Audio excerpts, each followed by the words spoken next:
Bonjour à toutes et à tous, ici Maxi et aujourd'hui nous allons analyser la version Walt Disney d'Alice au Pays des Merveilles et la comparer à la version originale. Je peux savoir qui tu es exactement? Toi, en mieux évidemment. D'accord, j'aurais dit en plus narcissique mais bon. Peu importe, assez blablaté, aujourd'hui on est là pour parler de notre très chère Alice.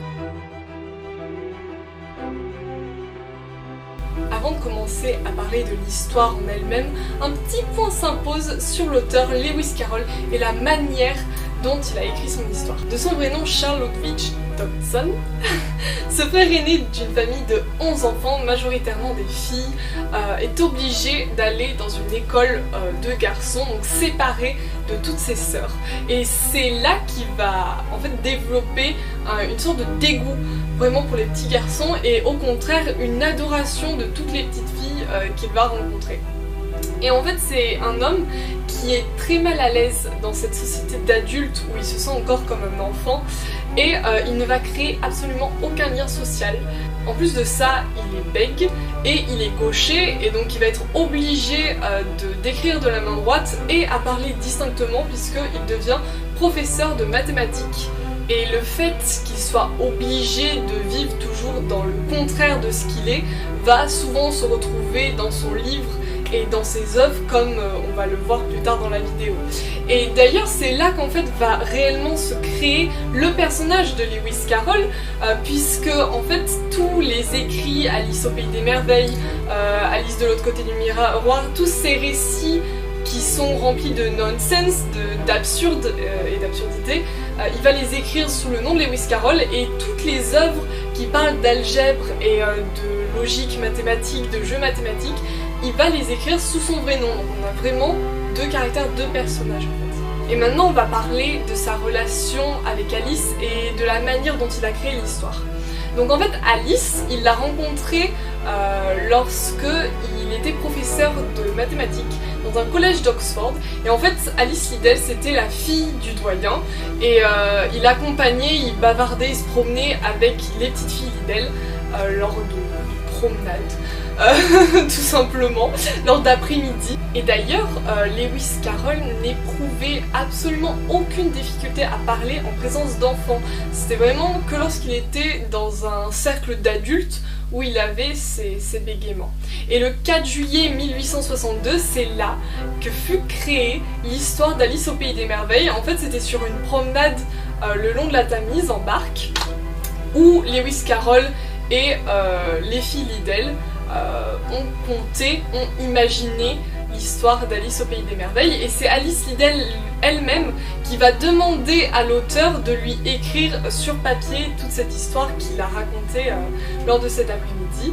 Et donc 3 ans après, le 4 juillet 1865, Lewis Carroll offre à Alice Liddell l'ouvrage d'Alice au Pays des Merveilles, calligraphié et illustré par John Tenniel. Et donc le livre est rempli de références au quotidien de l'auteur et au quotidien aussi victorien, au quotidien de l'époque et à la réalité. Le souci c'est que leur relation va s'envenimer après une dispute. Le 27 juin 1863, Alice avait alors 11 ans seulement et donc cette dispute va mettre fin à toute relation entre les Liddell et Lewis Carroll.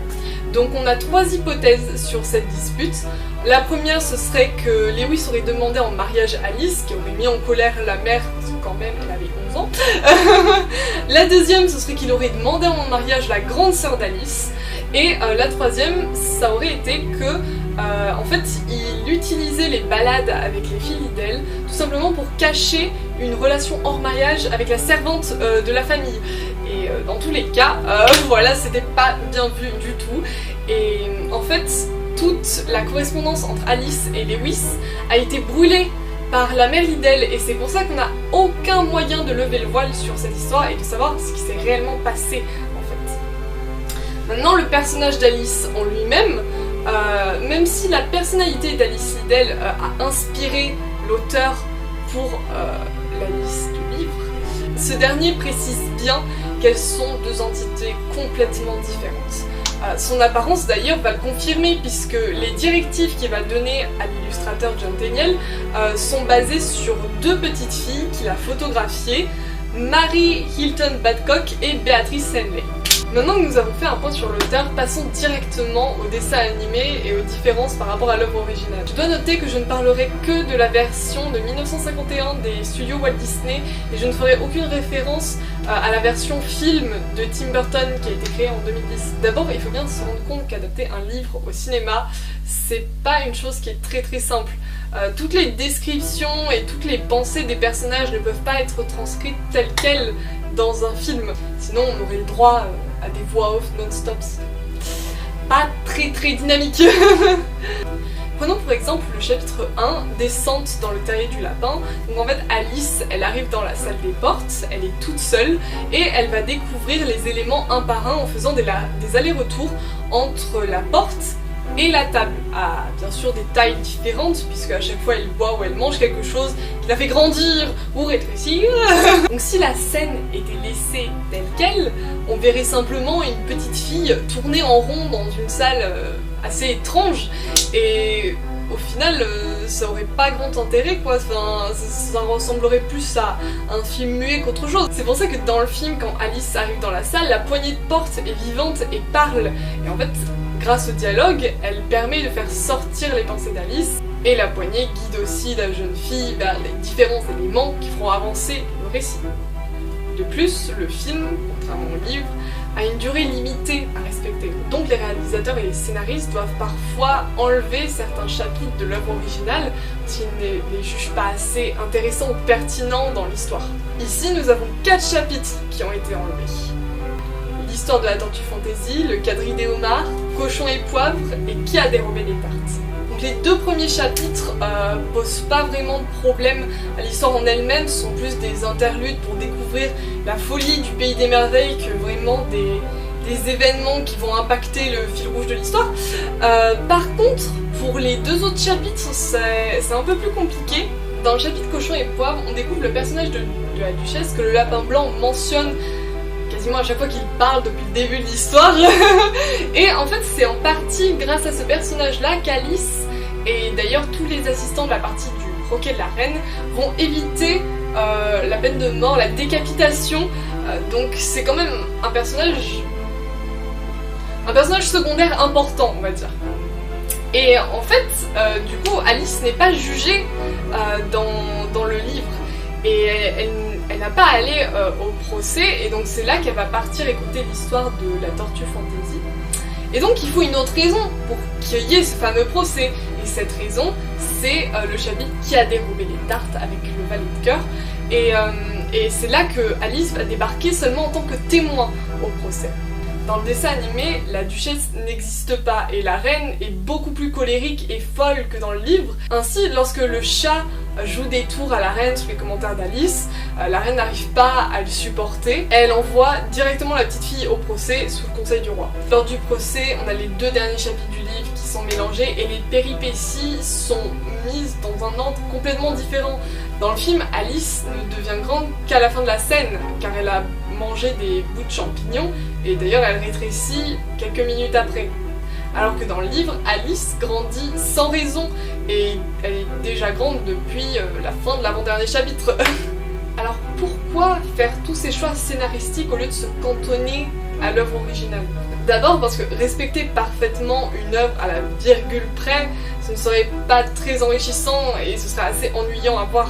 Bien sûr que c'est plaisant de voir une adaptation fidèle à l'œuvre originale, mais s'il n'y a aucune modification, aucune originalité, si le réalisateur n'apporte pas sa touche, sa patte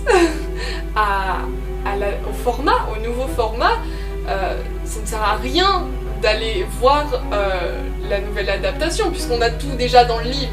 Il n'y a rien de nouveau, rien d'excitant, rien d'enrichissant encore une fois. Il n'y a pas d'intérêt à aller voir une œuvre exactement identique. Donc le réalisateur doit avoir une marge de liberté pour changer l'histoire. Maintenant, il est question de savoir à quel point il a le droit de changer l'histoire. Mais bon, ça c'est un autre sujet que je ne vais pas aborder dans cette vidéo. Ici, la modification que je trouve principale à l'œuvre, c'est le fait qu'ils aient changé la personnalité d'Alice. Et du coup, ils changent le fil rouge de l'histoire. En fait, Alice, elle a un très fort caractère dans le livre. C'est pas quelqu'un qui va se laisser faire. Et d'ailleurs, dans le livre, elle ne dit jamais « oui, votre majesté », elle ne s'incline pas devant la reine comme l'Alice du dessin animé. De même, dans la maison du lapin, elle va pousser volontairement Bill le lézard avec son pied dans la cheminée et elle va le blesser. Et après, elle s'enfuit directement parce qu'elle a peur du lapin. Dans Disney, lorsqu'elle expulse Bill par la fenêtre, c'est seulement parce qu'il y a de la fumée qui a été envoyée par Bill quand il a descendu la cheminée et qui l'a fait éternuer. Et donc elle le repropulse dehors. Cette Alice-là subit beaucoup plus les choses et n'est pas réellement actrice de son histoire. Son seul but, c'est de retrouver le lapin, puis de retourner chez elle. Et le pays des merveilles ne fait que présenter des obstacles plus étranges les uns que les autres dans cette quête. Alors que l'héroïne de Lewis Carroll, elle suit le lapin dans le début de l'histoire pour rentrer dans le pays des merveilles, mais elle s'en désintéresse quand même assez vite et elle va continuer sa balade dans le pays des merveilles parce qu'elle veut rentrer dans le jardin qu'elle a vu par la serrure. Donc c'est quelqu'un qui est plus réfléchi et plus posé. Et en fait elle se pose beaucoup de questions sur tout ce qui l'entoure et sur qui elle est vraiment, à un tel point qu'elle va même se persuader qu'elle est devenue quelqu'un d'autre. Elle est devenue Mabel, une autre fille de son âge qu'elle connaît. Et c'est là qu'elle va entamer une drôle de quête existentielle qui d'ailleurs ressort très bien lors de la discussion avec le ver à soie, puisque le ver à soie lui demande directement qui elle est et elle n'arrive pas à savoir quoi répondre et elle essaye d'expliquer tant bien que mal qu'elle ne fait que changer depuis le début de la journée, qu'elle n'est pas tout à fait comme hier. Mais le ver à soie ne comprend absolument rien et il appuie le fait en fait que Alice est la seule dérangée par le fait qu'elle change, qu'elle se modifie au cours de la journée, puisque le ver à soie, lui, va se transformer en papillon après et ça ne le dérange absolument pas. Et voilà, et toute cette discussion est d'ailleurs parsemée de jeux de mots et de jeux de langage, ce qui rend le tout très drôle. Chez Disney, tout ceci est occulté et Absolem devient juste une sorte de fumeur de drogue illicite assez susceptible. Et en fait, tous ces changements-là peuvent être expliqués par le fait que le public visé par l'auteur est différent. Lewis Carroll n'écrit que pour les fidèles et particulièrement pour Alice. Et c'est d'ailleurs tout le style de Lewis Carroll qui est retranscrit dans cette œuvre pleinement sans se soucier des règles de bienséance ou quoi que ce soit. C'est le fait que rien n'a de sens, la folie n'a absolument aucune continuité, tout est illogique et justement on plonge dans tout cet univers un être qui lui est rempli de sens, qui se pose des questions, qui a de la bienséance et c'est un monde auquel il n'appartient pas. Et au final c'est un petit peu comme l'auteur qui lui n'appartient pas bien dans le monde réel en fait et qui ne se sent pas bien là-dedans, ou dans le monde adulte du moins. Les studios Walt Disney en tant que compagnie doivent quand même faire du chiffre et ils doivent s'adapter à une audience visée qui est autre que les enfants. Le film va donc poser un cadre et introduire le public à la folie. Au début du film, Alice dit à sa chatte Dina: dans mon monde, tu parlerais comme moi. Dans mon monde, les choses seraient ce qu'elles ne sont pas. Et peu après cela, elle voit débarquer le lapin en criant « Je suis en retard, je suis en retard !» Donc le public sait à quoi s'attendre dès le début du film. De même, le film devient de plus en plus fou. Elle voit d'abord des animaux qui parlent, puis des animaux mixés avec des objets comme des vautours parapluies, des chiens balais, des hiboux accordéons. Et enfin, les animaux deviennent eux-mêmes des objets lors de la partie de croquette de la reine notamment. Et d'ailleurs le jeu des couleurs aussi devient de plus en plus psychédélique au fil du film. En plus de cela, il reste tout un tas de petites autres différences qui permettent de rendre l'histoire plus compréhensible et moins illogique. Par exemple, la course à la comitarde avec des règles absolument illogiques et incompréhensibles devient une course où les coureurs doivent tourner en rond dans les vagues pour essayer de se sécher. Il y a aussi la célèbre énigme du chapelier fou qui est complètement enlevée et remplacée par une devinette d'Alice, pourquoi un corbeau ressemble à un grain de sel.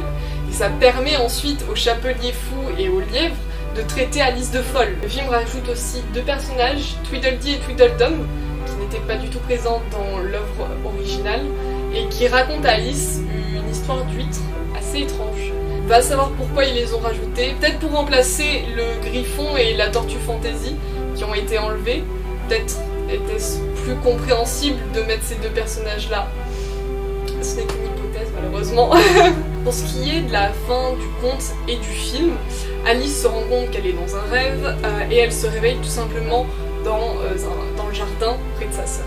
Il n'y a donc aucune histoire de drogue dure consommée, c'est juste l'imagination d'une petite fille ensommeillée en fait. La seule différence c'est que dans le roman de Lewis Carroll, l'histoire se termine sur les pensées de la sœur d'Alice qui justement est dans le jardin et elle retrace chaque élément du rêve d'Alice et elle retrouve à quoi ça correspond dans la réalité.